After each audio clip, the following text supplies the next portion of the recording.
Hey there, it's Rob G from Icons of Fright, and joining me here is... Daniel Farrands, screenwriter.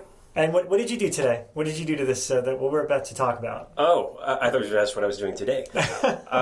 I'm here with you, recording a commentary, I think, 16 years after this movie came out? Better late than never. It's Halloween 6. So right now we have our DVD queued up, and I'm going to count down so you can just hit play at the same time as us, and we'll talk about Halloween 6, The Curse of Michael Myers.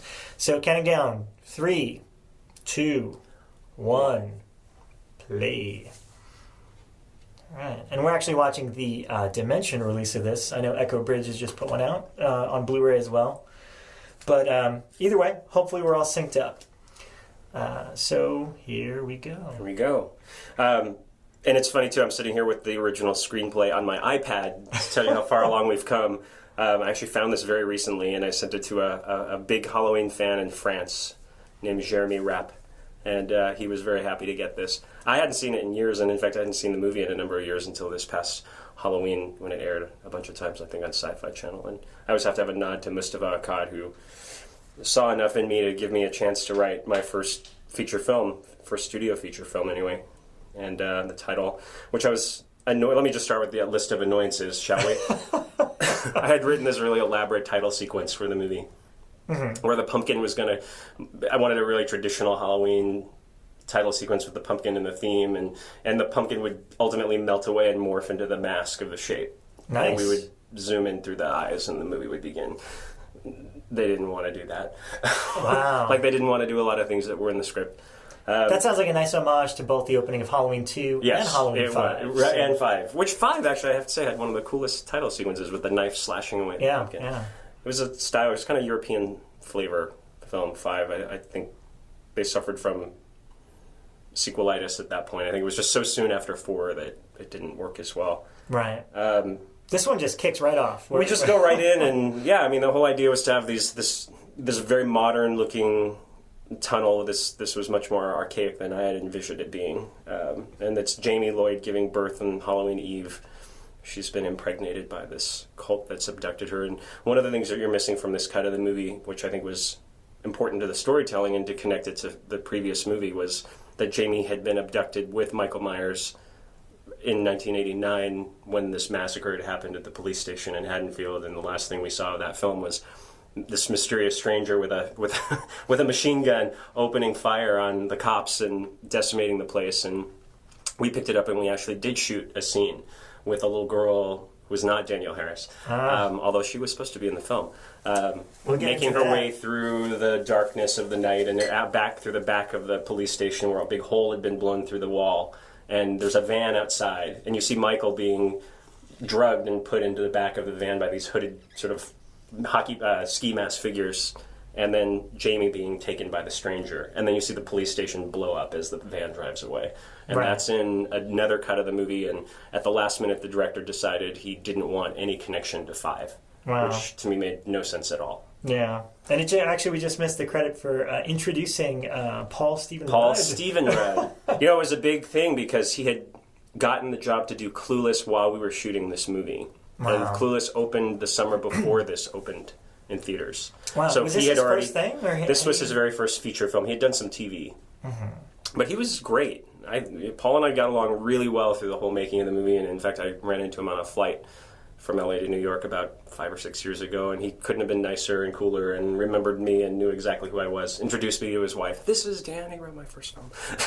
Yeah, you know what's funny is I've heard stories that he's totally cool that this is his first movie. Like I think a friend of mine on Facebook met him and had him sign Halloween 6, and he's like, nobody ever asks me about this movie. Yeah, it's funny, when I ran into him, he was like, I was coming from a convention where I might have seen you on the East Coast. It was something in Jersey, I forget which one it was, but I probably saw you there when you were living there. Oh, there I am. First credit.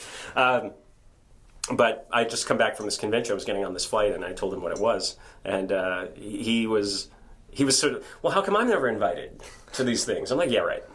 But no, he's a very cool guy, and we're really proud to be his introduction to the movie world. I think he's left this long ago, but he, I think he has, like in all of his movie roles now, I think he has a good sense of humor about it. Right. And by the way, if it sounds like we're opening bottles of alcohol, Oh yeah, we are. it's because we are. Of Yeah, course, exactly. you have to have a little. So let's talk a little bit about the kind of origins of this story, because I remember you telling me a story that you and your friends walked out of Halloween 5 and you said to yourself, and to them, I'm going to write Halloween 6. Yeah, and the theater that it played at, where I saw it, was right up the street from where we are right now. It's right on Ventura Boulevard in Laurel Canyon. It's now a Bookstar. Oh, that one? Okay, It used to be a movie theater.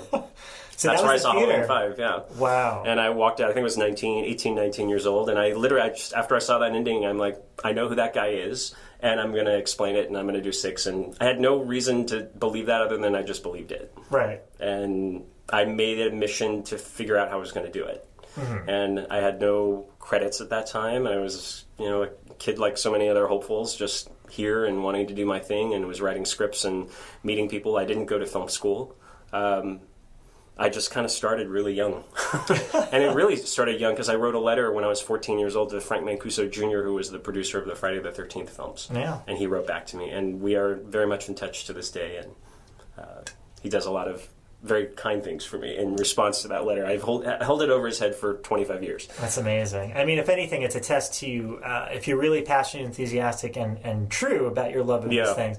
I mean, anyone that knows Dan knows that he is involved not only in this film, but in the Friday the 13th franchise at this point with all those deluxe editions, and his name is Jason. So. Yeah, I mean, I just grew up on all of these movies. Halloween and Friday the 13th were by far my favorite films as a teenager. I mean, the whole... And I was so... it sucked because at that time, they'd done 2 Halloweens, and then there was 3, which we were all like, what the hell is that? I have appreciation for that one now, but at the time, you were waiting for more. And it took years and years until we had 4. Yeah. So Friday the 13th kind of filled the void between those Halloween years. So it kind of became, the other passion for me. But I love them both so much. So it's been really fun over the years to have had my imprint on both series. We're already. Here comes the second kill. We even ignored the first one. Who was, by the way, it was Susan Swift playing the role of the midwife. And she played in a very famous 70s movie called Audrey Rose. Oh, yeah. And that was kind of a little stunt casting. People thought that fans would get that. She doesn't look anything like she did in Audrey Rose. Right. But for some reason they thought that was clever. And Susan was lovely and she was great. She was a good sport. So. And I love the sold by Strode Realty. And I thought that was a great nod to the first film. Although I would have used the original logo that was on the car for Laurie Strode's adoptive father. And this actually, I have to say this before we move on. The little sign you see right there on the front door where it says 45 Lampkin Lane, I had the art department throw that up there at the last second because in Halloween 2, they say the Myers house is 45 Lampkin Lane. Ah, okay. So I wanted the address to match. Right. So they did that for me because nobody else would have ever known that detail. Except for the fans listening to this. But the people on the set, no. And these are the Strodes. These are the relatives. An offshoot of, I mean, the idea was that they were kind of cousins, and the reason that they don't know that they're living in the Myers house, and it's not that clear the way that it was shot.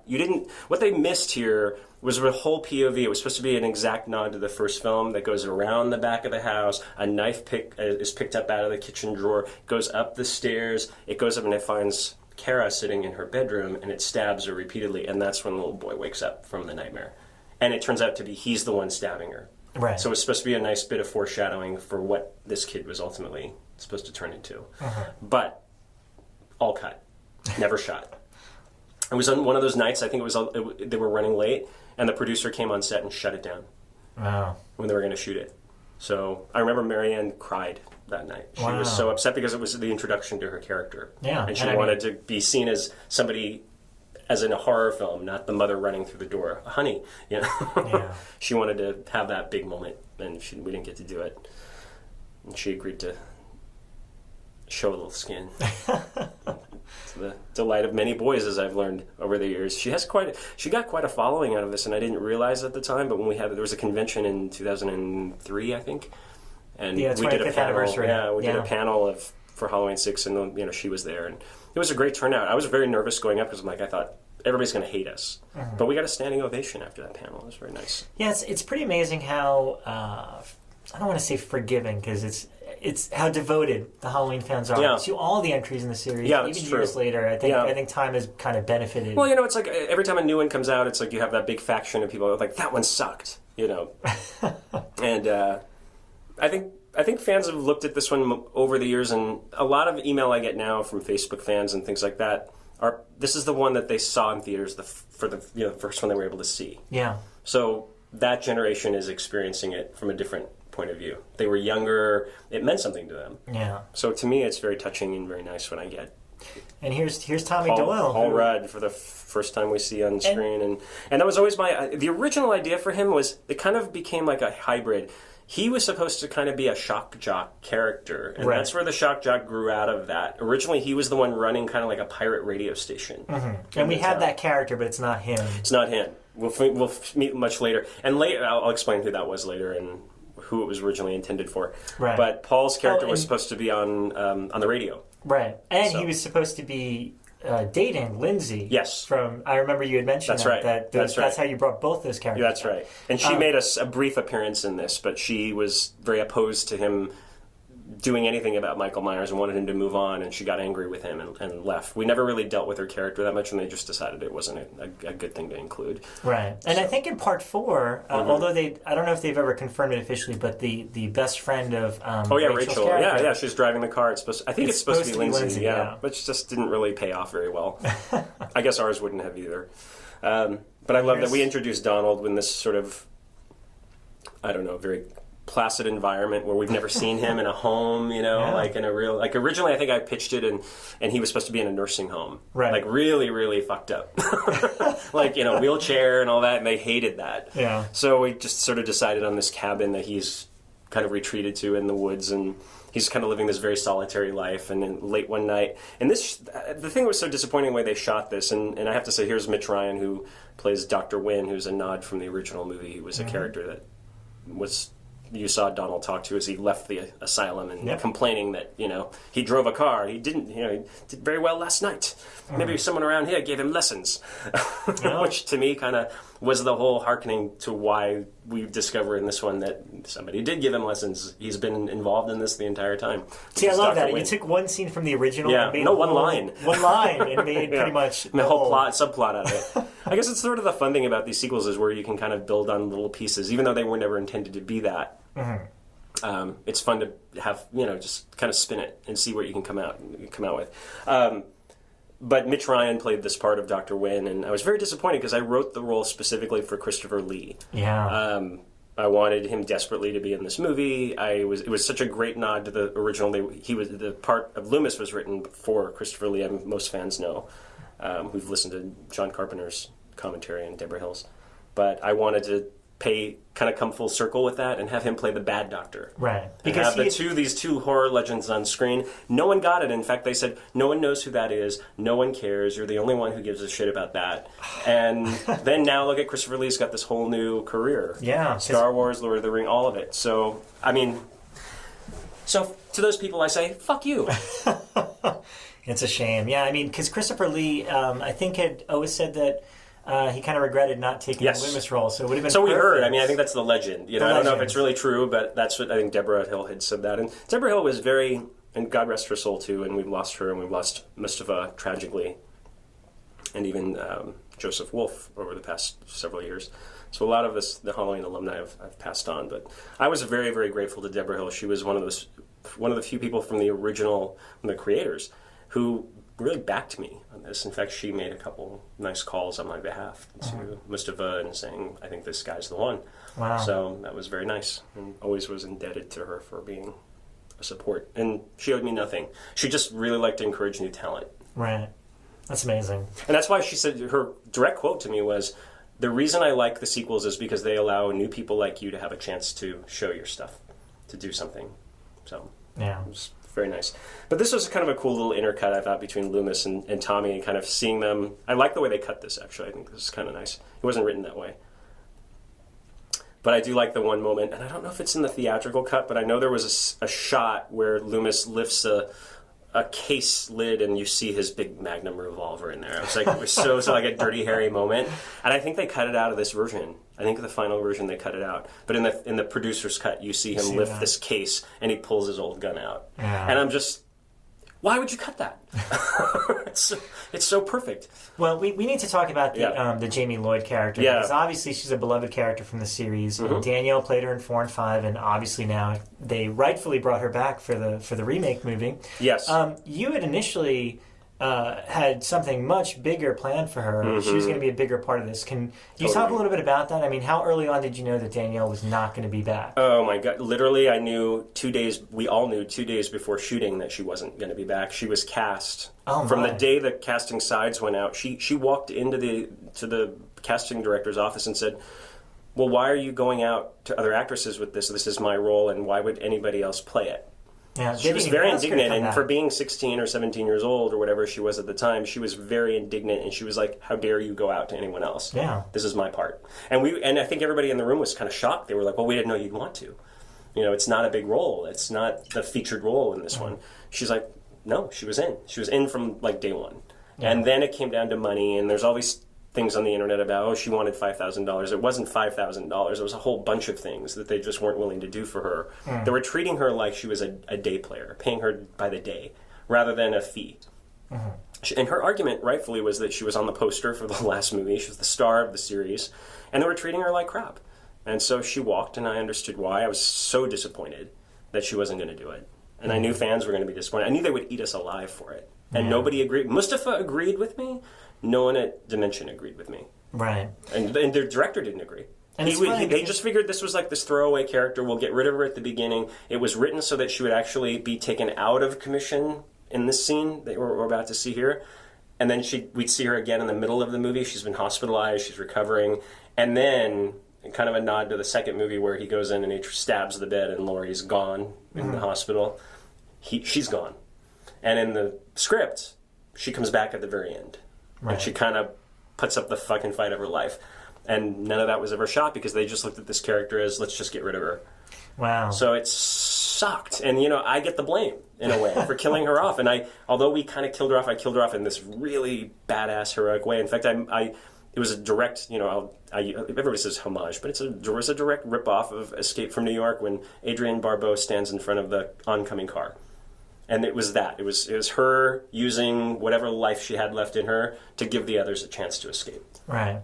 Well, I also think it's a great homage to the ending of 2 because I like the idea of Loomis. I mean, obviously they both survived too, but right. in real life, I like the idea. With those few scars on his face. Yes, but I like the idea of him kind of taking Michael out, knowing that this is it. It's just me and him. And this is how it's going to end. Yeah, and I wanted to have that final confrontation between these two. And it's almost like this movie, I wanted it to be kind of a summation of everything that we had seen in the first few movies, even in 1 and 2 that really didn't get much acknowledgement in 4 and 5. Mm-hmm. So I wanted to kind of bring the cast together. It's like to see Jamie Lloyd on screen with Tommy Doyle is just weird, but it's just kind of cool, right? Yeah.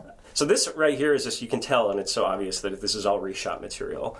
This happened 7 or 8 months after they wrapped the movie. She had originally died she was stabbed in the stomach and fell to the ground. Oh, it was just very anticlimactic, and it didn't play well, and it was shot in a very hammy way. So they came back to Los Angeles like 7 months later, and they shot all this. And JC, who was a total sport, she was really nice, and we've remained friends. She played, she came back, but she had lost a lot of weight, so she looks so much thinner in these shots. You can just kind of tell. And, they just wanted these big, gory, explosive deaths, and this is some of the stuff that Dimension and the Weinsteins at the time just said, oh, we want blowout, we want exploding heads, we want girls torn apart, we want Friday the 13th. As they had tested that original, which now known as the producer's cut, it's all over the internet, and it's been bootlegged for years, and still not released officially. But, they wanted these big blowout death scenes, and they got what they wanted. They paid. They got what they paid for, fill in the gaps kind of moments. And to me, this just is disgusting and totally unrealistic. Why is she alive? To reach out to him. I'm not a fan of any of this gore. It's kind of a terrible end to this character. It is. I just think it's not fitting of her, and I just think it's not heroic. I don't think it's smart. I don't know why he's doing that. I just, it's just gratuitous and ugly, and I just don't think for me, that's never what Halloween was about. It was always about suspense and build-up and tension, and I think if there was a gory scene, it was just a quick payoff to everything that you'd built up, and that's what I wanted this to be, but Well, let's talk about I Michael wasn't the a guy little in bit. charge. So, yeah. So what can you tell me about The Mask? Because that's always a great debate on every single one of the movies. And Well, I'll tell you this. They I'm had not going to say this is the worst Mask, but it's up there as one of the... Really? Are you kidding me? No, I kind of don't like The Mask in this. You're kidding me. I honestly, I think it's one of the best ones they ever did. Really? After the first one. All right. I disagree with you, Rob. Okay. Were there multiple masks made for I mean, this the movie? one in 5, hands down, is the worst of the Halloween masks. 4 is a close second. That was awful. God-awful. And embarrassing. And then H2O has a lot of different masks throughout the duration. Which one? Oh, H2O. Yeah, that was like CGI masks. So here we are, and we'll talk more about it, but this was the very first day of shooting. And it was in Salt Lake City in winter. It was, very late fall, early winter. I think we actually started shooting on Halloween Day. So this would have been Halloween Day of 1994. And you were on set pretty much rewriting the entire time? About half the time. And then when I got so discouraged, I went home, frankly, just to finish what I had to do there. I just didn't want to see what they were doing anymore. It just got too ugly and unhappy for me. But this house was a last-minute find. They had a house that looked even more like the original Michael Myers house. And Salt Lake City is a very Mormon town. And when they found out that the whole movie was called Halloween 666, they said, no thanks. So, in fact, if you look closely there, you can see kind of the snow-capped mountains of Salt Lake City, which makes a lot of sense in Illinois in fall. But, hey, like the first movie's got all kinds of little flubs like that, so I figured we were just in good company. But so all this was just, this breakfast scene, I called this like I don't even know what to call it. To me, it was like Ordinary People, and I think the director was trying to shoot this family drama, which never needed to be done so extensively. And there's just so many cuts in the scene, and there were so many setups. I think this whole scene took 3 days to shoot, I want to say. It felt like it. And it was so unnecessary. I don't think we needed this scene to have this kind of impact that he was going for, and it doesn't really work anyway. And we wasted a lot of time. And I think that was one of the problems with the scheduling of this movie and the directing was a lot of time was wasted on things that shouldn't have been focused on, and this is one of those scenes. So it bugs me that he got tons and tons of coverage and angles and all of this very fancy stuff on a scene that is kind of just introductory stuff. Right. And if anything, it took away from the ending, which didn't really have enough time to get... Right. Well, I mean, it was so many things that we didn't get to shoot because time was wasted on set. You only have so much time. When you're working on a movie with a budget like this, which was $5 million budget, ended up being $4 million because I was told they took $1 million of it and gave it to the reshoots of Hellraiser 4, which was being done simultaneously. $1 million well spent, right? Yeah. So it was just, so look, time's money, and you have to be very on the ball with these things. You have to know what your shots are going in, and you have to know what you want. And you have to know when you've got it. But a lot of film was burned on this movie for I don't understand what reason, but a lot of outtakes, a lot of retakes, a lot of, just if you get it, you move on. And I think that's, as a film school education, I guess that's one of the biggest things I learned on this movie.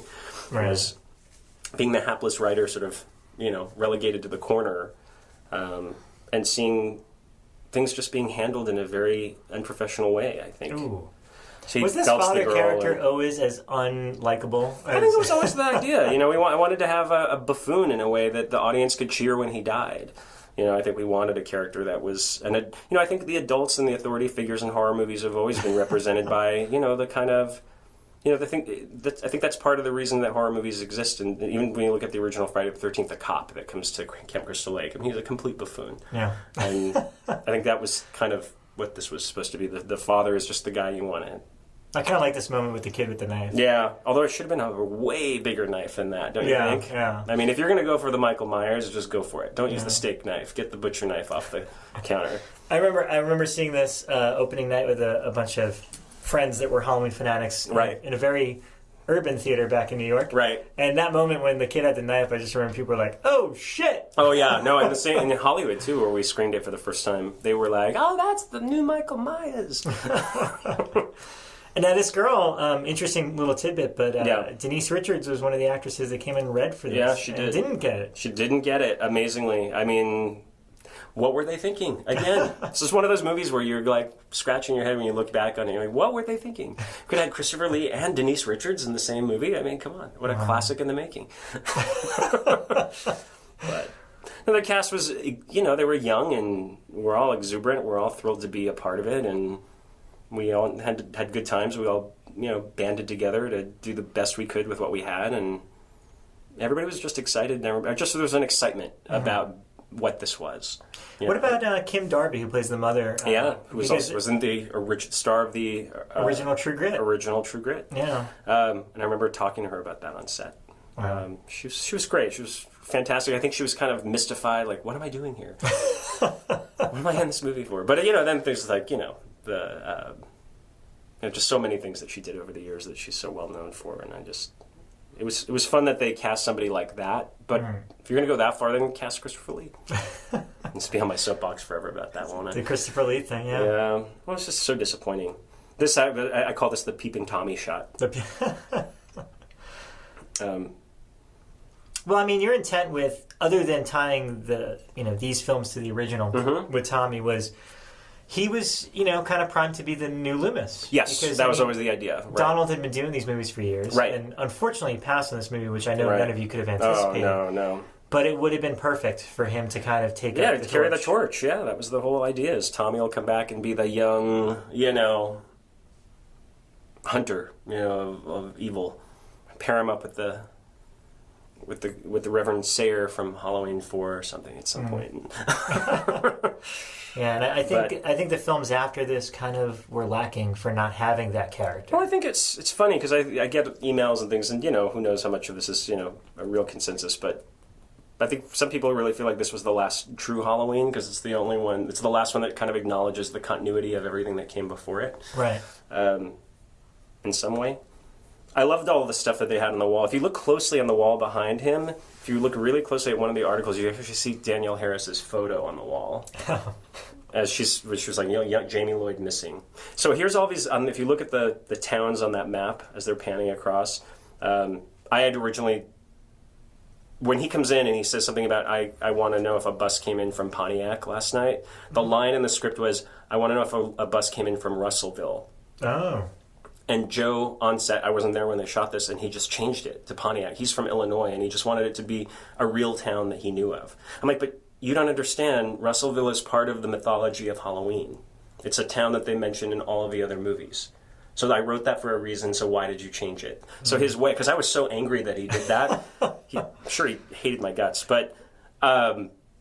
So as a concession or a consolation prize, he had the announcer on the loudspeaker say, "There's a bus from Russellville coming in at gate 24." So you can kind of hear that. And here's just one of the mysteries of this movie that I never ordered. There's like somebody's hemorrhaging on the floor, yet nobody notices this.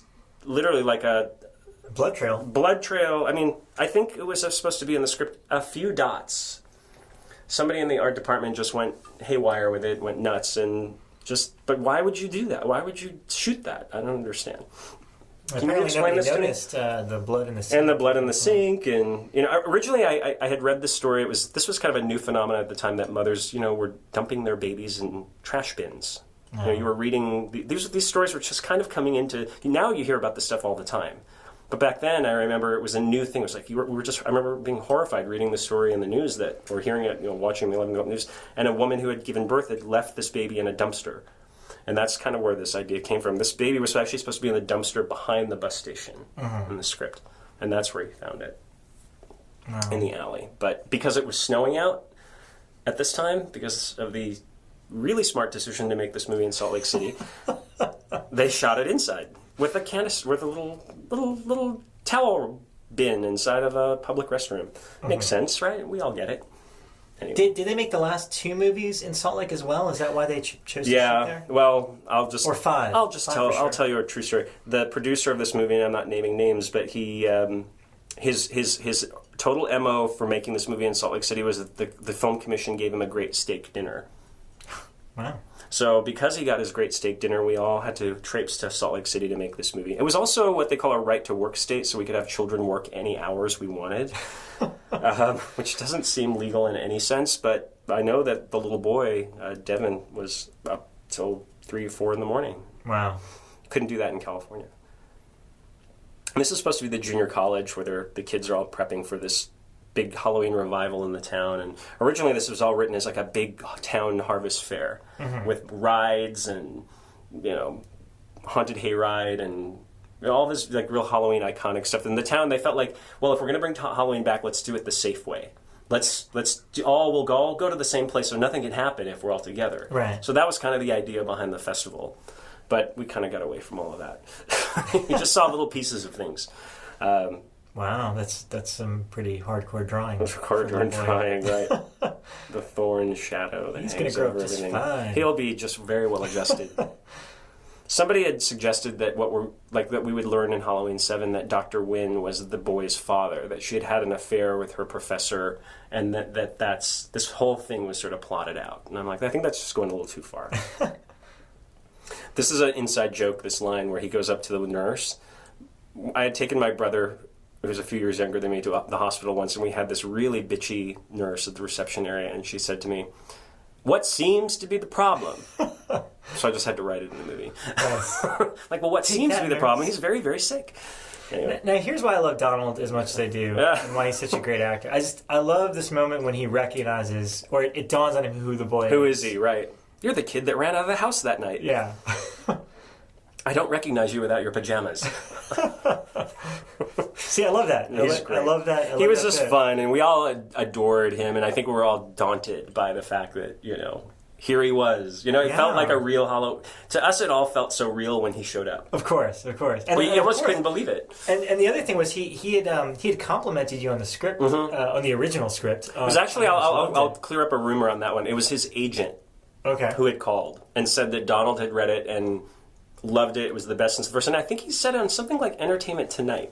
Oh, wow. That this was the scariest since the first. But his agent, who was this little woman from London who had represented him for 1,000 years, she was this little very proper British woman. And she's like, "I slept with the lights on." It was very disturbing. Now, anyway, but as a lifelong fan, you're in front of your typewriter or monitor, whatever. A very primitive DOS. Okay, monitor. And you write the words Dr. Loomis, : Oh God, yeah. How stressful was that for you? It was awful because I didn't have much. Was going to say it. I didn't have much time to do this. I pitched it in June. We were in production by October. Wow. So I was kind of the last resort. They had gone through many writers, many drafts. Mm-hmm. I was kind of the last vestige of hope to get the movie made in time. Right.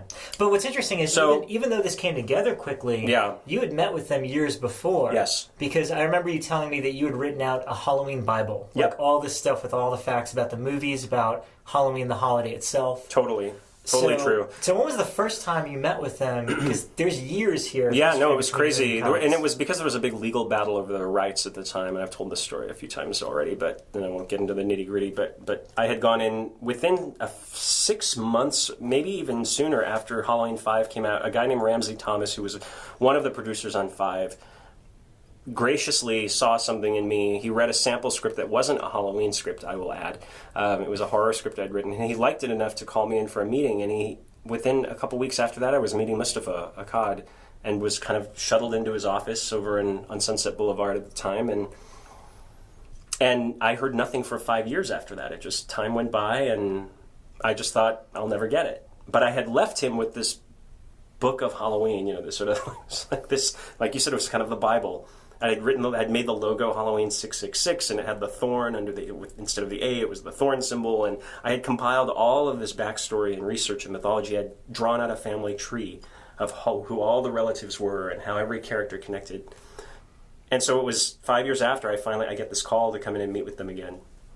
And I get there, and the book is sitting on his desk, and he told me, it might have been him or his son Malik told me, we use this all the time. It's a great reference tool. You've taught us so much about the movies. So I think they were genuinely impressed by the fact that I had so much knowledge of the series. Like, I just came in with such an immediate, I could pinpoint any scene from any of the movies. Wow. And tell them, and most of it, thought it was a sort of amusing to him. He would walk around with his pipe or cigar, and he'd try to quiz me on trivia from the earlier movies, and he could never win. So He'd just chuckle and move on and try to come back with something later. And he was actually a very funny and very sweet, kind man, and I miss him very much, and I'm very grateful that he gave me this chance.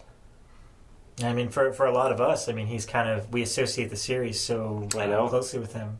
Yeah, and I think it was something that he never in a million years would have expected it to have become such a part of his life. I mean, this man was out making these epic desert films. Yeah. He was a director and just, gave this money over to John Carpenter in the 70s to go make this babysitter murder movie, and I don't think he ever foresaw, I don't think any of these people involved in the series ever saw that it would live as long as it had. I can't believe that it's going on to this day. Yeah. We actually kind of thought this would be the end.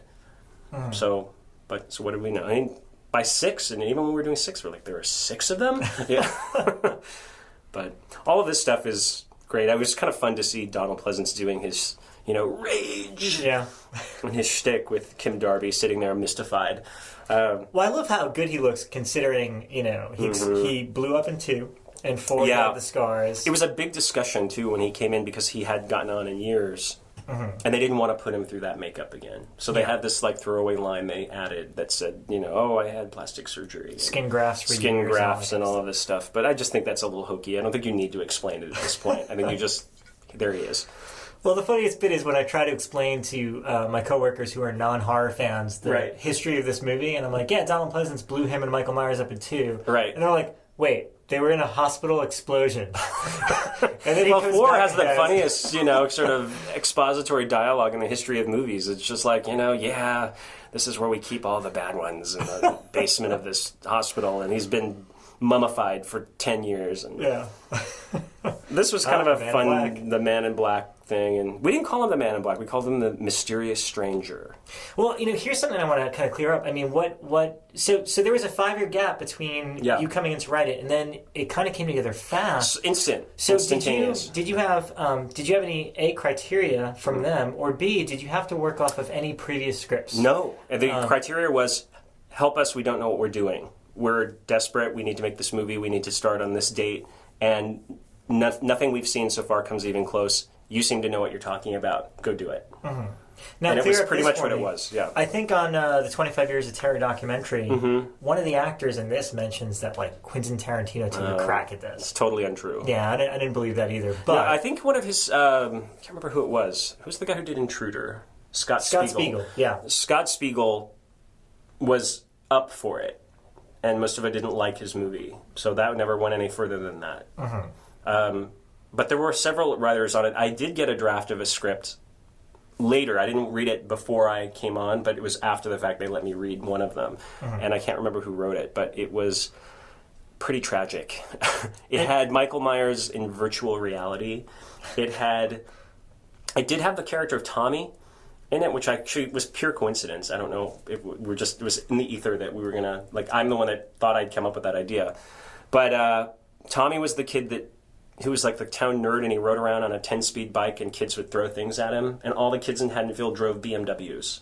And there was a Halloween party where Michael Myers just walked through the party and just started stabbing people left and right. And that's the kind of, and then he teams up with Loomis, and there was a vortex in the closet of the Myers house that would open at midnight, and they had to get Michael into the closet so all the souls of hell would suck him into it. Wow. So had I not come along, that's the Halloween 6 you would have gotten. Be thankful. Oh yeah, well, be thankful. Double-edged sword, right? This scene was actually very effective in an old-fashioned Halloween way, I thought. I think they could have milked it even more, but I think the audience really responded to this. I remember every time I saw it that people would start screaming. Yeah. They saw that she had put that axe in that little bin, and now it's not there. So this kind of played in all the right ways of what Halloween's about. Right. It's the misdirection the sheets, and the sheets. The sheets that are coming People out. really like the scene. And I think it's kind of cool. I mean, it feels like a homage to the original, closest scene we had. I think that felt like it was doing it right. And it was actually with the touch with the glasses falling off. I didn't write that. That was made up on the spot, which actually one of the things I did like that they did when the glasses fall off and she's scrambling to look for them. Now, I mean, did you write this kill this way? Because obviously Michael is usually known for just the butcher knife. Yep. So, but this one he's kind of... Well, just to me it made sense because I wanted him to use something we had seen earlier, which was the dad chopping the sign down with the axe, which made no sense because why is he chopping that little sign down with an axe? It was supposed to be one of those gigantic real estate signs that you see in front of houses. Yeah. So that was the first day of shooting, and I knew, well, wait a minute, that doesn't... it was the first time I realized they don't know what they're doing. But this stuff here, I like all of the Steadicam work. Like when it was walking up that wide shot of the house, that reminded me of like Dean Cundey. Yeah. You know, you just see those big wide shots of the house and just kind of tracking along. That's like some of my favorite stuff in the movie is when they did that. Well, plus it makes it feel like it's freaking Halloween. And it's also, if you look at all the leaves, like you heard the story and everybody knows that, you know, in the first movie they just had one bag of leaves and they'd throw them around and they'd pick them up and they'd put them back. And even when they were doing 4, they had to do the same thing. All that's real. Yeah. Nobody put any of that there. It was fall. It was freezing cold out. This was days before it was about to snow. And so everything was kind of there. It was a great fall look, and I think this movie has that yard, I remember walking around that yard and going, oh my God, it's just, look at all those leaves. But it was cool. You know, it felt cold and brisk and blustery, and you had that vibe of it being a really Halloween season. Well, you know what? Let's talk about the title really quick, because I remember you were there on set rewriting and doing your thing. Yeah. And the original, I remember buying the VHS of The Crow, and the trailer on there was for Halloween 6, the origin of Michael. Halloween 666, the origin of Michael Myers. Right.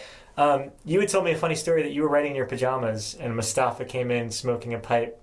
Yes. And it was like, Daniel, we need a title. Well, it was actually not. I was writing. I pulled another all-nighter, and we were all at this University Park hotel, and the production office was there, and they wouldn't get me a printer of my own. I'm the writer of the movie. I don't get a printer. And this was the day before you had these portable things. Big ass printers. So I would have to go down to the accountant's office and print the day's pages.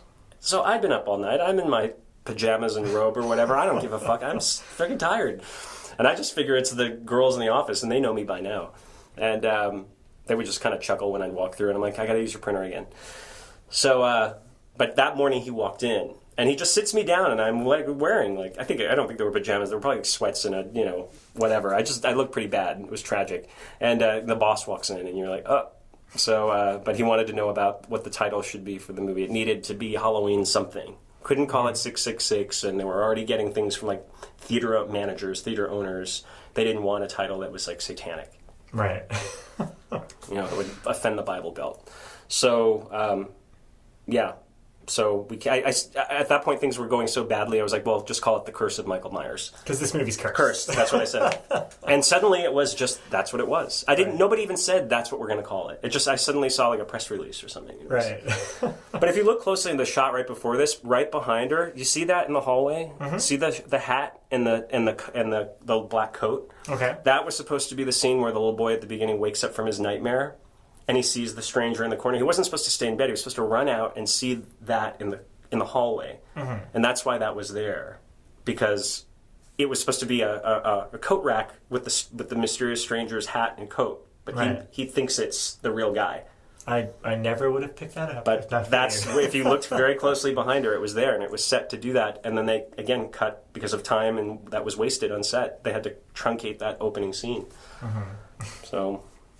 what are you going to do?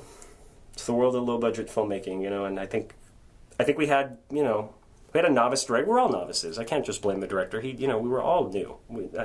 I was writing scenes with, Loomis was supposed to arrive in a helicopter in the script. And in fact, they were telling me they were going to get the helicopter. Wow. So suddenly we didn't have the helicopter.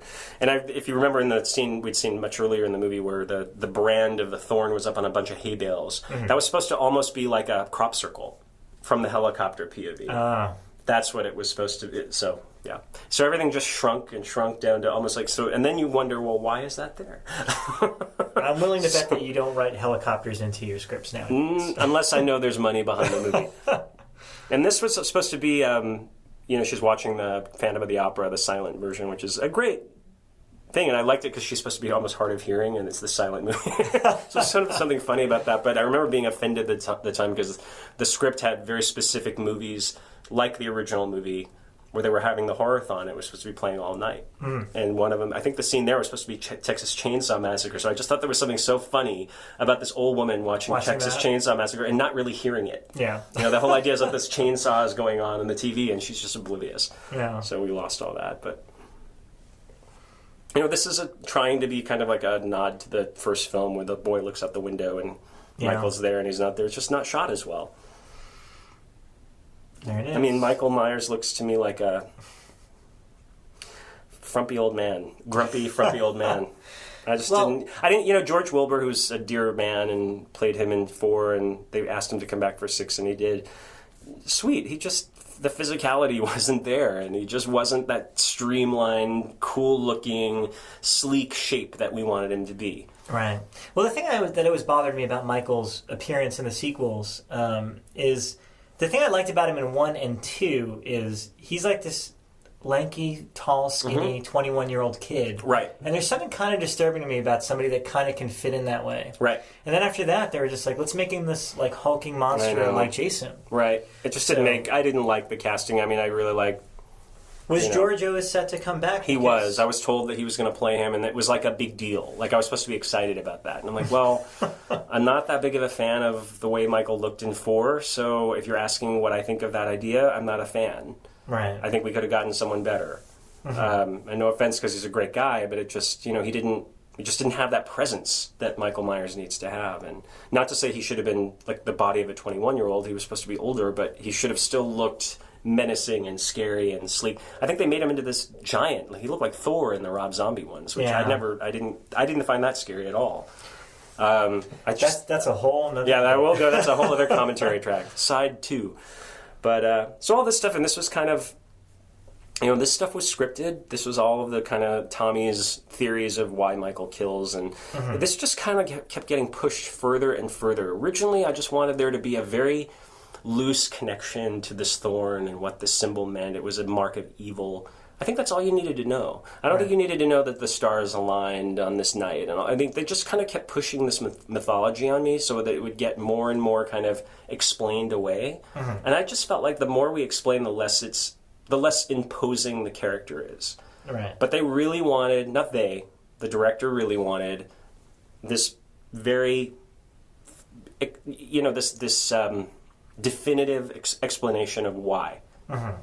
And I just felt like it was... In fact, I overwrote it to the point where I thought, well, that'll never make it. It's almost like, like when you shoot more gore than you need, hoping that the MPA will let you keep some of it. So I kept writing all this kind of... almost to the point of being preposterous, thinking, well, this will never... Almost like but then it kind of... Right, and it kind of makes it in. And then you're like, oh, fuck.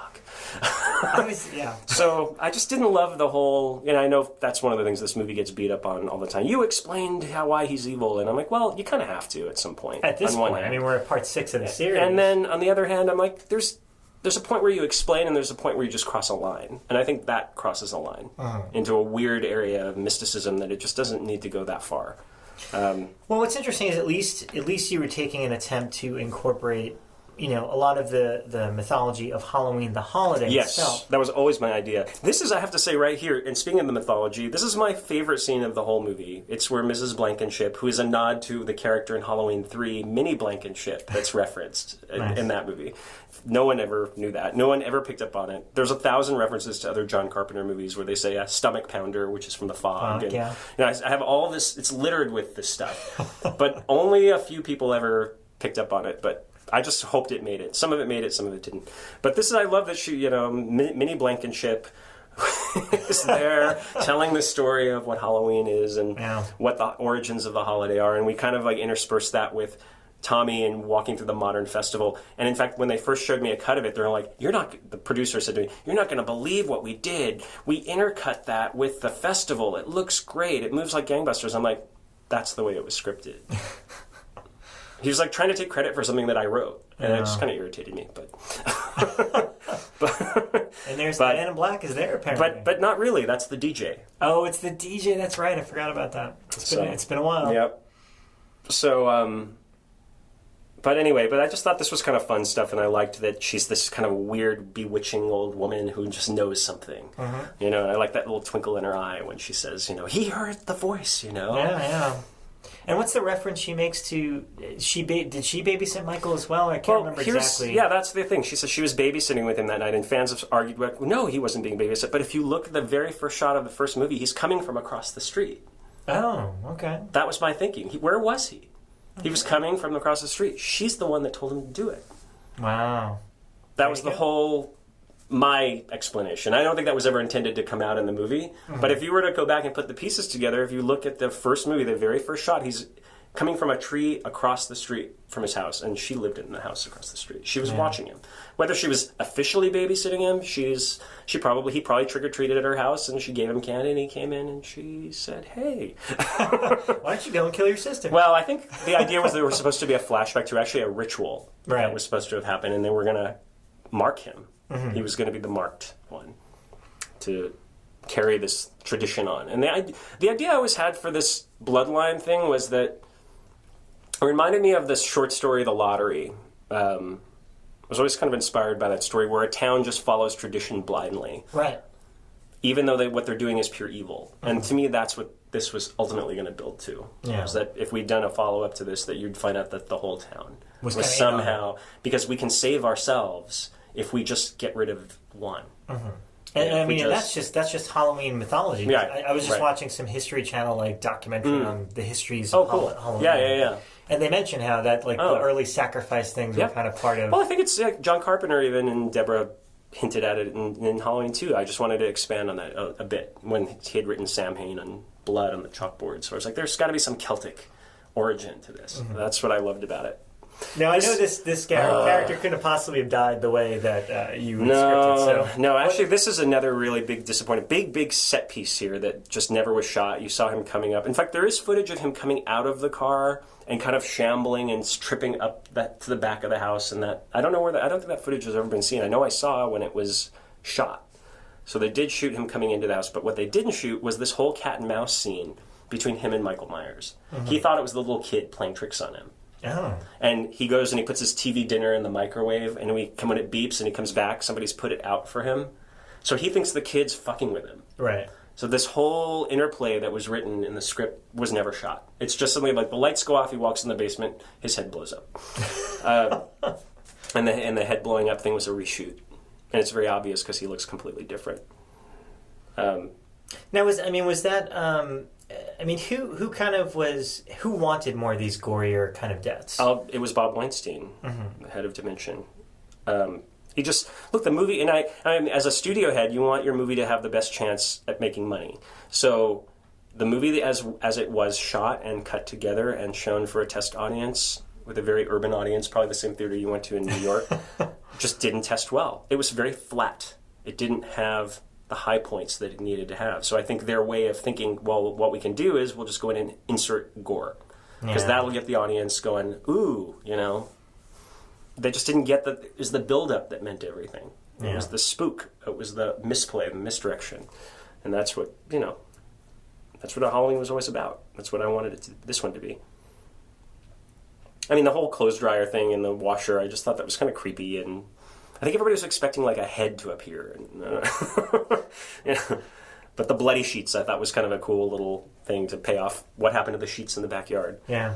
And then, and another scene that got cut later was never shot was where he was impaled to the wall, which obviously explains why the power's out in the house. He goes into the fuse box, but in the script the head didn't blow up. He just kind of died there. And it was supposed to be like a nod to when he impales Bob in the original movie. And the camera was you'd see the smoke kind of rising, and the camera's supposed to just pull back slow. And he just stands there with his head tilted, just watching him die.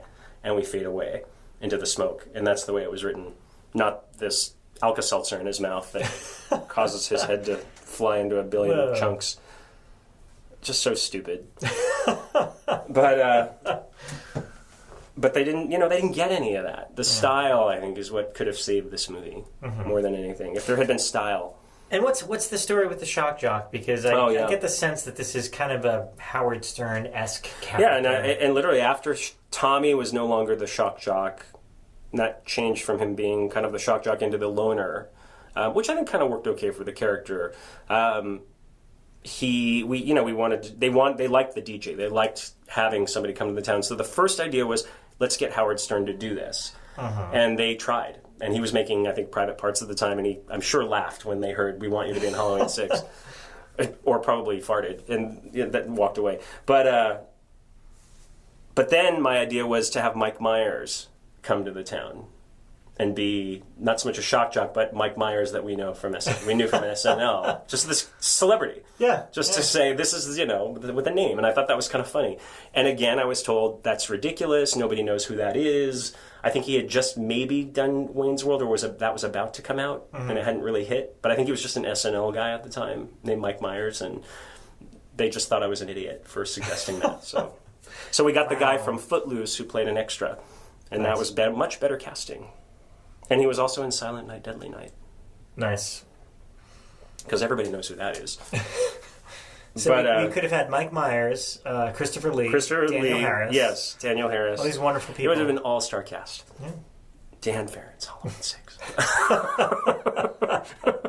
At least I could laugh about it now.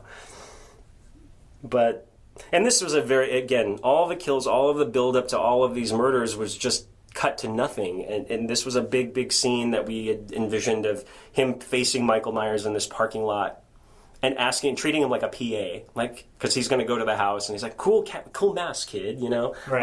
Let's go over there and scare the fuck out of these people. And he had this whole thing, and Michael's just staring him down, and kind of hunts him across the parking lot, and it was this big chase. And all of that. And then he was supposed to get into the wrong van, and you see that just cut out. The van he got into says Smith's Grove. Oh. And that's where the confusion is. One of the big problems, and I think we never even solved in the script level, was why is Michael Myers at this festival? In the original draft, Cara and the son go there. I don't remember how it all played out, but he's tracking the family. He's trying to kill them. And in fact, in the very original script, this DJ character got killed in a big house of mirrors. And a big kind of a ride. Like a ride, but a Halloween sort of haunted maze. So everything just feels very truncated. I feel like okay, he's dead. I was there while they shot this. I was just behind the camera line. Leading to the love scene. Yep.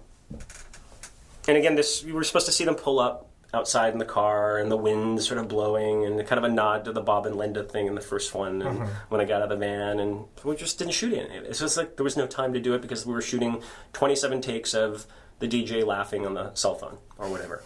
It just was such a poor use of our time. And I remember these shots here. It's kind of moody and creepy, and I like that she tells the story of, what Judith, and how he crept into the house and all of that. And here they cut away, and Michael was supposed to be in the house, but there was a timing issue because he had just killed the DJ. So why is he in the house? Right, so they cut that.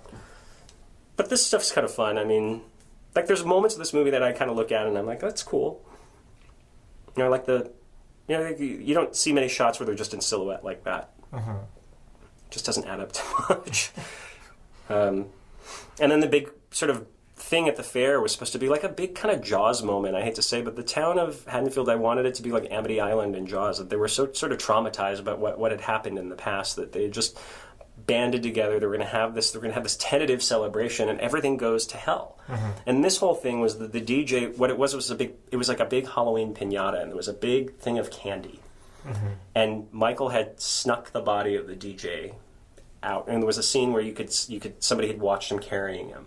Wow. And kind of like the Annie thing in the first movie, and just saw him carrying the DJ away. And what we realized is he had put him into the candy, and when they lift the piñata up into the air, and it sort of wraps up into this giant pumpkin, and the kids start hitting it with sticks, and as it explodes, the body falls out, the bloody candy comes raining down on the kids, and everybody goes running. So it's like a big panic. It's sort of like 4th of July panic at the beach in Jaws. And so we got one ballerina and a guy in a tree.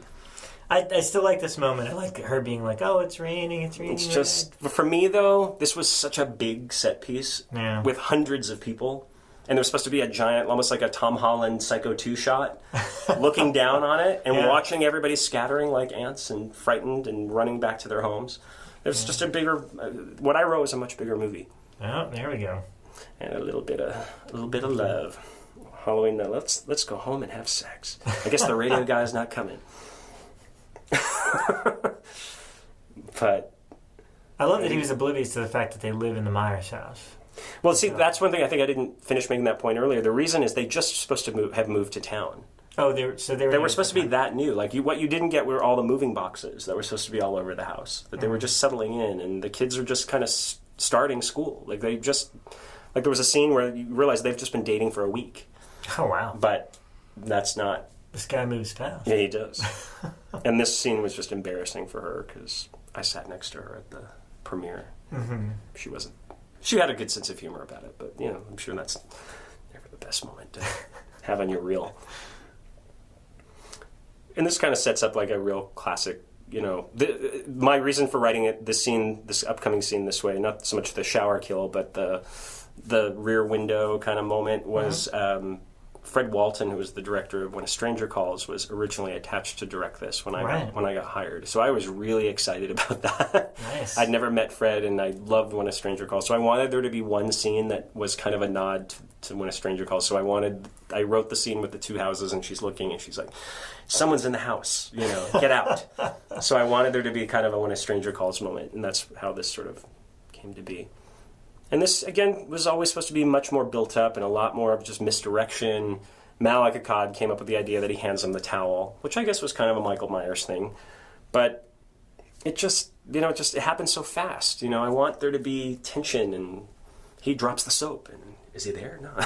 Yeah. Whatever. But all this, like when the theme starts and the tension sort of that's fun. I like all of that. I like that there's, when you start to hear the music. Theme, and something's about to go right. down. I do like this moment a lot, though. Well, this was the best scene, I think, in the script, and I think there's some good things about the way it was shot, but I think they could have really milked the hell out of it. My favorite part in the script was when she sees what's happening, and Michael finishes literally stabbing this girl and shredding her to bits, and it was supposed to be really violent, really kind of... If there was a gory moment, it was supposed to have been this one. Uh-huh. And when he looks up the lens across the way at her, he was supposed to take the window shade and just pull it down. But that's what Michael Myers does. Yeah. That's what sets him apart from Jason. He knows what he's doing. He's taunting you. And that's what this should have been. But it's cool. I mean, it's, you hear the music and... and I sat there and Alan Howarth was playing it for this scene, and it was just... I had chills. It's great. And the pumpkins outside, it's also iconic. Yeah. I love all of that.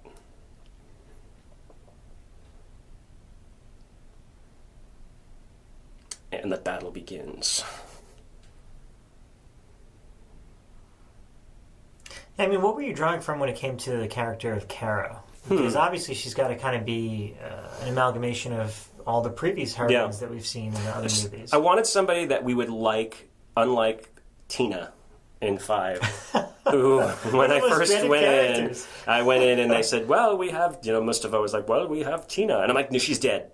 Dead, died of her injuries, gone. Oh, man. I just didn't want to even discuss it. I was so just, no. I was bummed. So I wanted to create a prototype that was Laurie Strode, but a little bit older, and maybe this is kind of where Laurie might have ended up in a sense. Like she did kind of she had children early. Maybe she had one or two. That was kind of unclear, wasn't it? But I wanted a Laurie Strode prototype that the audience could root for, they would sympathize with, that she would have a hard life, that this isn't somebody who's just part of the main group. I think the great thing about the final girl characters, whether it's in Halloween or Nightmare on Elm Street, Friday the 13th, is that the audience can kind of put themselves in her shoes, and you really want to root for her when she's fighting back.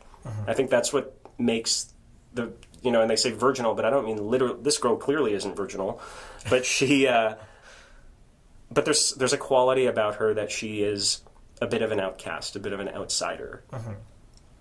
Doesn't quite fit in with the others. She has to see things that others don't see, and I think that's what makes you want to root for her at the end. I think that's why people like these movies. I think we all think, would I be smart enough? Would I be able to survive this night? Would I be able to get through it? And I think she was a good example. I think fans liked her for the most part. I think Rachel was a good character in 4.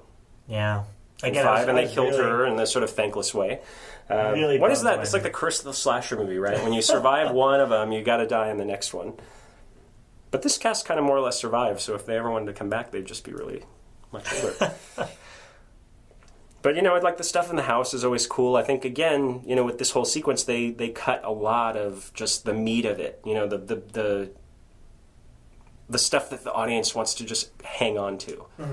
And you had originally written this to kind of have some flashbacks to the original film. Yeah. Like some of the moments coming up. Yeah, like when you saw him when Tommy runs into the little boy on the street and the pumpkin drops. That was a nod to when he dropped the pumpkin in the first movie. So you would have seen a quick flash of those things. This whole thing is supposed to be like Tommy Doyle's nightmare is happening to him all over again. Everything that happened in 1978 is weirdly, in a deja vu way, occurring all over in this one day. So that's what the movie was supposed to be. There's pieces of that, just not many of them. The ideas are there, it's just not well executed. I do love when they drive up in the little Jeep, and Tommy bolts to the house, and there's Donald kind of hobbling behind him. He's going to make my way there eventually. He's such a sport. It's such an honor to see him on set, and just coming in and just being the sort of elder statesman that he always was. Yeah. Did a lot of his stuff get cut in this version of it? Because I recall a little bit more of him in the producer's cut. Yeah, there's quite a bit more. I mean, I don't know scene for scene what those things might be, but I think, there's just, ultimately I think, they wanted this movie to appeal to a younger demographic, and they felt that he was too old, too, crusty, to whatever the words are. They weren't very flattering. And, he had passed away at the point where the movie had come out, and even before we did the reshoots. So they just felt like, well, less is more, and we'll just put in what little we can, just to say he's in it.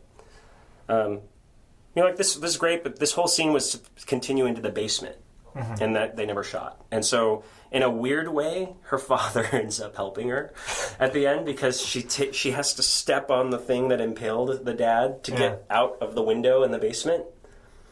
So it was this really weird scene, but it was kind of scary. I mean, it was like they were being chased into the basement, and the water was like filling up from the washing machine, and you see Michael's feet sort of wading through the water coming toward them, and she pushes the kid up through the window, and she has to step onto the pole that's impaling her dad to get herself out of there. And so it was all this great kind of Halloween stuff that they just didn't do because of time.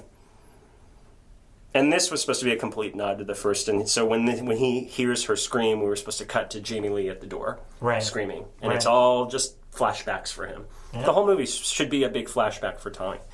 So I think if you look at it, maybe some fan will cut it together the way it was supposed to be cut. Oh my God, imagine. I think that guy's out there right now. Do it. I remember they told Marianne, don't pound on the door too hard because it's really old and we don't want to pay for it if you break it. So that's why she's kind of got her fist palm open on the door. It's just so cheesy. What are you guys thinking? Jamie Lee would have broken that door down, man. Yeah. And Michael should have walked right through it, right? Yeah. So this is where, for me, just the movie really just takes a tumble and just gets into the goofiest territory that you can ever imagine, and it ends. Well, Win is there, right? That's what we're about to reveal. What's that? Win is here, and the way that it was written was the house was in blackout, and the house was supposed to be much more of a stately kind of like a Victorian mansion. So I imagine stained glass windows, a la The Church in the Fog, and I wanted these figures to start breaking through them, remember the hands in the fog coming through the stained glass? Like that's what it was supposed to be. It was almost like the house was being under siege, right? And scary, right? Just bigger and scarier. And this is just sort of like she's just sort of there and babysitting with the kid, and she for some reason takes this big swan dive out the window for no real reason that I can see. But it's what it is. It's action, baby. It's drama. I remember when Marianne saw that swan dive, because of course it wasn't her doing that, to those who might not have guessed. The stunt woman just wanted something great for her reel, so she had one chance to do it, one breakaway window, and she swan dived. Exactly what she wasn't supposed to do. So it was like a tumble. Remember in Friday 4 where she jumps out the window? Yeah. It was supposed to be more like that. Yeah. It was supposed to be this play between her and the shape. And she had nowhere else to go, but they ended up doing it in this and then it gets sort of a conversation and the law. I don't know. This wasn't even in the script. Yeah, because they wake up from being drugged, apparently. I don't know. And all of a sudden they're like, wait, I disclaim everything from this point forward. I don't know. I didn't write a word of it. Wow. Well, now we can watch it as fans and discuss I guess. what was I think the idea was that the cult took what they needed. I but see. that doesn't make sense to me. Don't they need all of them? Well, I remember... Wouldn't they have just called the cops? Yeah, I remember watching this in theaters, and me and my friends are huge fans, and we didn't get the reveal. Like, it took me a minute to realize, wait, is that the doctor from the beginning? I know, yeah. So it just didn't, I wanted it to be almost like the movie at this point should have gotten to be very surreal and a little Rosemary's Baby and its vibe, and like, it should have just been very uncomfortable and like, what the fuck is happening, and all of these things are happening around them in a much darker, much more sinister way. And I think the way that this was shot, it just felt very standard setups, and like it didn't have much artistry. Right. So this goes into like the producer's cut version. This was Salt Lake City footage. And you get this very brief scene here, and then we go into all reshoots. And all these reshoots were done in this whole last act of the movie, which I think runs about 15 or 20 minutes, all shot in, I think, 4 days. Wow. So it was a real rush and it was all shot in LA in the summer. So we would have shot it in July, and the movie came out in September. So, I mean, did you write the reshoot stuff as well? I wrote versions of it that were just being chucked away. I would show up to the production office, and pages were being handed out to the crew that had nothing to do with the pages I'd turned in 2 days earlier. And the director decided he wanted to try his hand at writing things, and he had a scene where Cara had a machine gun, and she was going to start pumping rounds into people. And I'm like, for the love of God, stop now. I got that thrown out, but there was very little else I could do at that point other than just sort of surrender. And these were some very difficult days because Donald was dead. He's reciting lines to a lookalike. And there was this guy on set that they brought on. It was like a Donald Pleasance lookalike. Donald had passed away in February. This was July. And these shots that you see of him are what we had. But the guy falling is a Donald stunt double lookalike. Right. But who, when he walked around the set, it was like you were seeing a ghost. Man. He looked exactly like him. So who was he talking to in the original footage? Was it Wynn? He was talking to Wynn, but the dialogue was completely different. Wynn was done up in this big sort of ceremonial, like, druid robe, and it was all just sort of hammy and just goofy. And I think they wanted to pare it back into something that felt a little bit more conventional. And so all of this stuff was just done in 4 days, and let's have him run around a mental institution for 20 minutes, and that'll be scary. And let's just come up with set pieces where, Michael just appears and chops up a bunch of doctors. And I always thought that was out of place, but I always loved that scene. It's a cool looking scene, and I remember when they shot it, and it was fun to do it. It was fun to see it, and of course you see too, Michael Myers has lost a lot of weight between the trip from Haddonfield to Smiths Grove. It's now a different guy playing him. Oh, okay. They were so displeased with the way George looked on camera that they brought in the stunt coordinator's son, Michael Lerner, as I recall.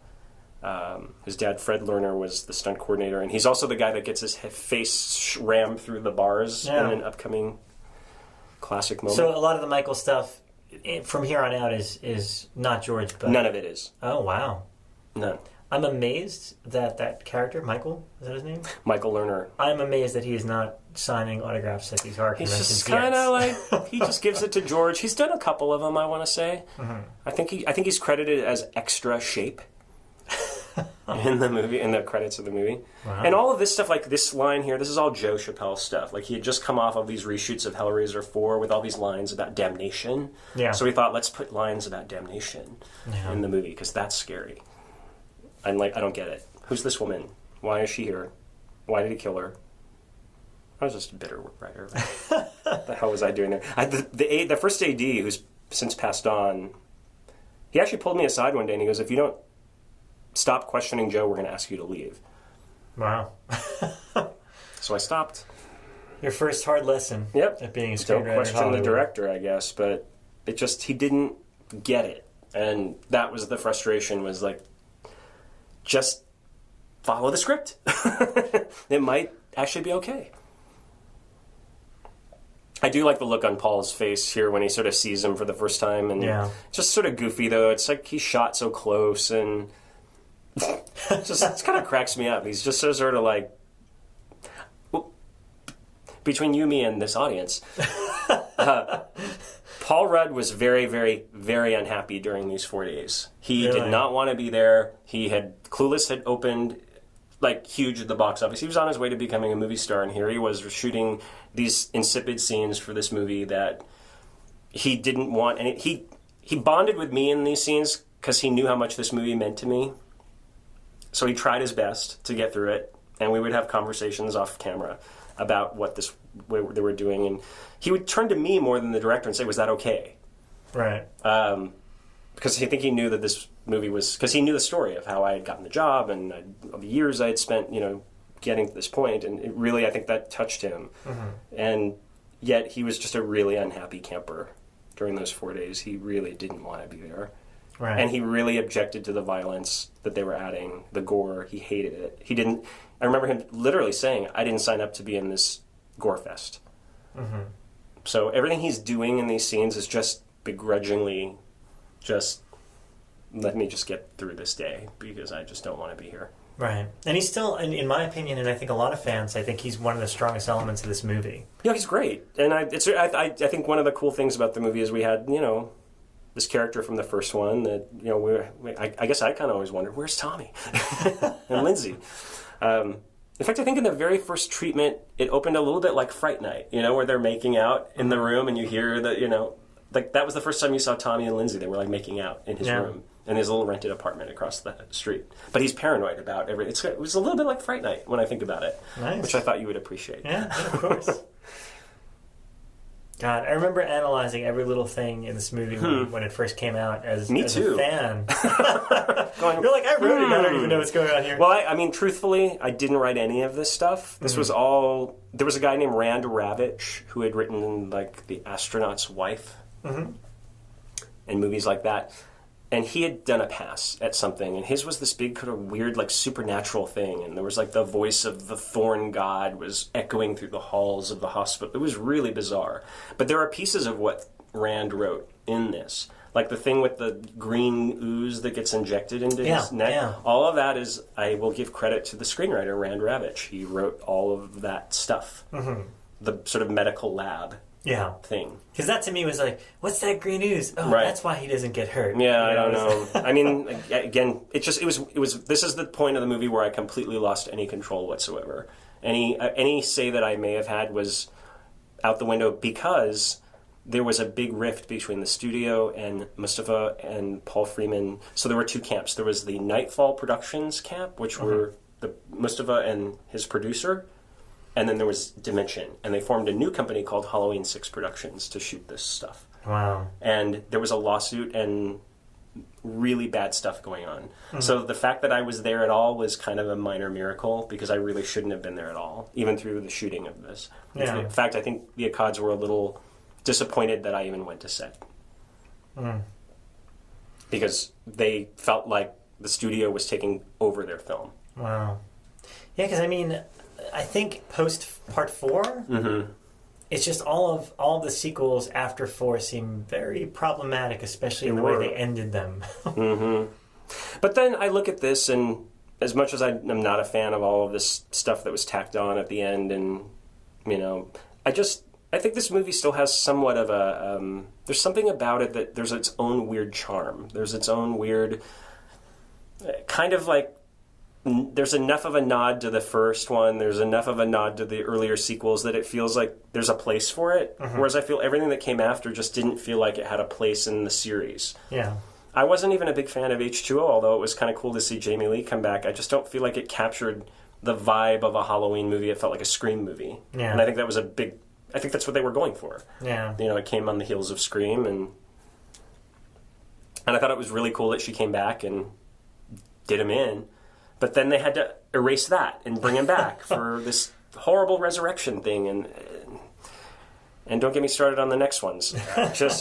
I'm not a fan. Now that you mentioned that this is a different actor playing Michael, I can kind of tell in the physicality. Completely different. His moves. He actually kind of moves really fast here in a sort of run. And I was like, why would they use that? Did you like it? I liked it just because I felt like he's been so restrained the entire movie. Yeah, and he's kind of coming to life. The shots are cool. But the problem here, again, we had 4 days to shoot all this, and he did something like 37 takes of them running down this hallway. Mm-hmm. For what? They're running down a hallway. You could do that in 2 takes. So, like, you know, and so the reason that the movie ends as abruptly as it does, where he hits him with a pipe a bunch of times, like they're playing Clue, and disappears, is because the real ending, where I think he was supposed to string him up in all those chains and just kind of watch him die, they couldn't shoot it because he'd run out of time, because he was shooting hallways all day long. What about the producer's cut ending, which I think is him kind of being stopped in his tracks by, like, Oh, yeah, kind of... that one. It was never ideal. I mean, I think in the original shooting script that I'm holding in my lap here, I should refer to it, I think he was electrocuted on a fence outside of the sanitarium. Huh. That was one ending. There were so many different versions of it. That's one I do remember. There was one where Wynn he thinks he's escaping with the baby, and he opens the satchel where he put the baby, and there's a bomb in it. And he gets in this helicopter that I was telling you about, and a helicopter with Wynn blows to bits. Whoa. So it was like the action movie Halloween. Steven Seagal in. That would have been amazing. Steven Seagal as Dr. Wynn.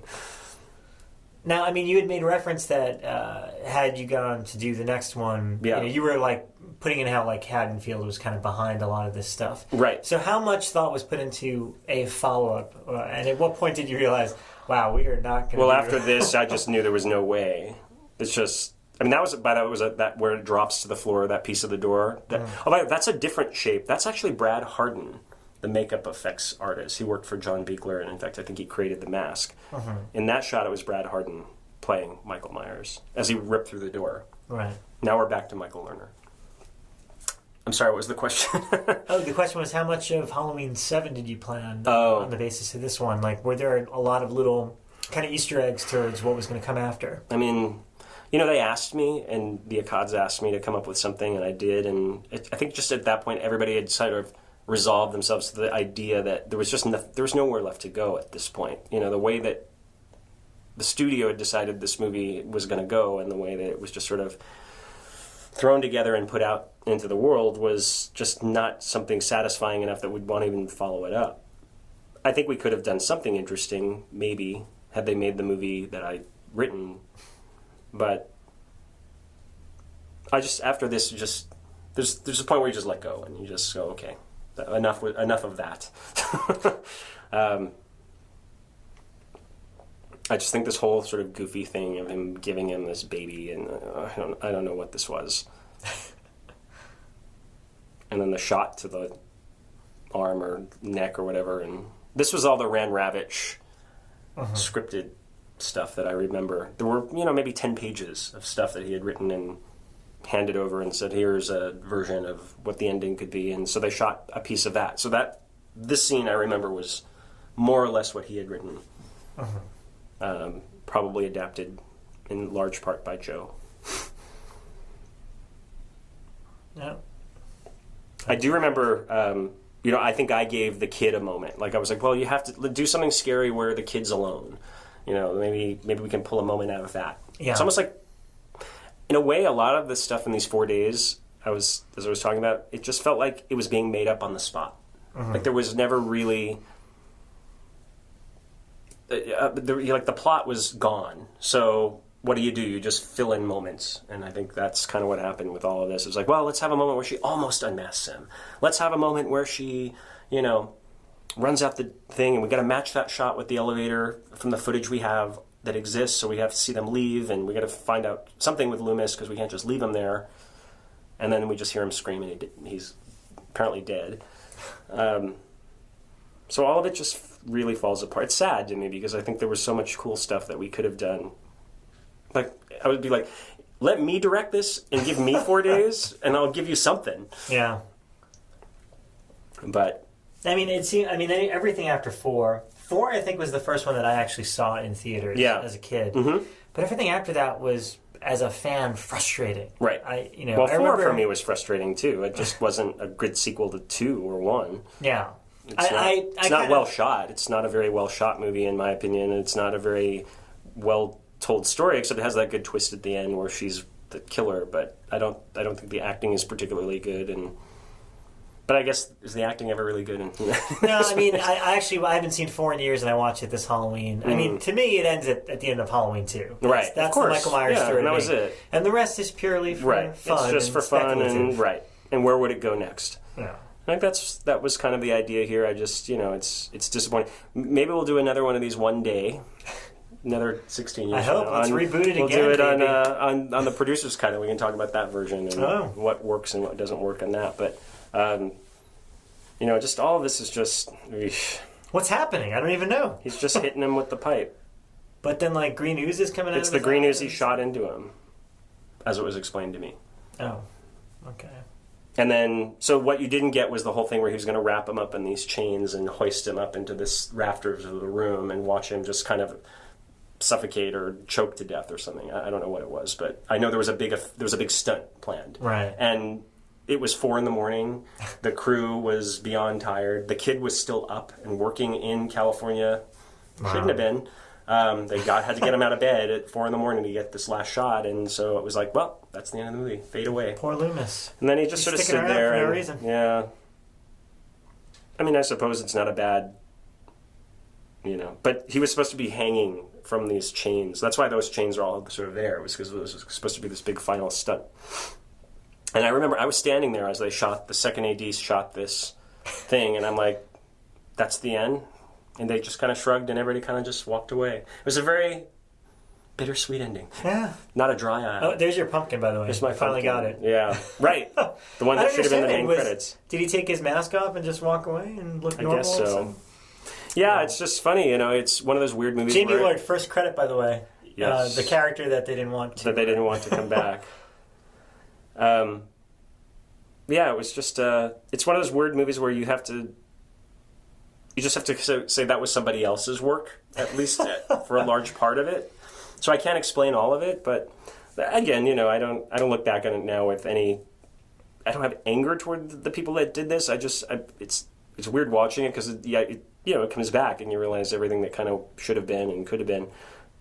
But I'm eternally grateful that I had the gig and I was given that chance at such a young age, and I've been working ever since. So it didn't hurt me. I like to look at it as, we've had several drinks during the duration of this Well, I had conversation. one. I don't know about how many are you on? Well, I had a couple. Okay. But I like to think of it as this wild and crazy thing that happened all those years ago. Yeah. And then you look back and I'm like, we did what? How did that turn out that way? Okay. Well, look, I mean, it was like a great start for a lot of people's careers. Paul Rudd, perfect example of somebody who just went on to a major film career and couldn't be prouder of him and more impressed that he's, found the world of comedy is where he belongs. Right. And this wasn't the end for you in terms of Halloween stuff because you got to do the comic books as well. Sure. So there were a few more stories you got to tell. Oh, yeah. Yeah, it's like invariably I always get asked, like, what do you think of it? What would you do for the next one? I was just asked recently to pitch something. Wow. I'm working for Dimension again, and I never would have, talked about coming full circle, I never would have thought all of those years ago that I would ever work for that company again, but here I am, and I'm writing, producing, and directing the next Amityville Horror for them, and that's a story, as you know, that is near and dear to me, and I've been connected with that for a lot of years. Yeah. So it's interesting how time heals wounds. Yeah. or there's just money to be made. I think sometimes that's the thing that turns the Hollywood machine. But I meant to ask you because you brought a DVD of Halloween 6 that was signed by John Carpenter. Yeah. I mean, did you ever talk to him? I mean, I know he doesn't seem to care about it. He just doesn't care. I mean, the truth is he doesn't care. I mean, I think he collects a very handsome check every time they make one of these. Right. And he's thrilled. So, I mean, have you ever met him or talked to him at all about this? I've met him. He knows who I am. You're probably he's very respectful. I read Halloween 6 and he's like, yeah, great. No, not at all. Great. He's like, what are you doing next? I think he sees like Deborah saw these as like these movies are, at least what they were a chance for new people to do something and to have a chance to make their imprint. Yeah. And I couldn't be prouder of that. I think it's fantastic in that sense, and the movie is what it is, and I'm. And we're done. We're done. Dan, thanks so much for joining us. Thank I hope you you so fans much. loved it, and we'll see you for another one soon. Yes. Maybe the producer's cut. Maybe the producer's cut. Thanks, Maybe guys. it'll come down. We'll put it out one day.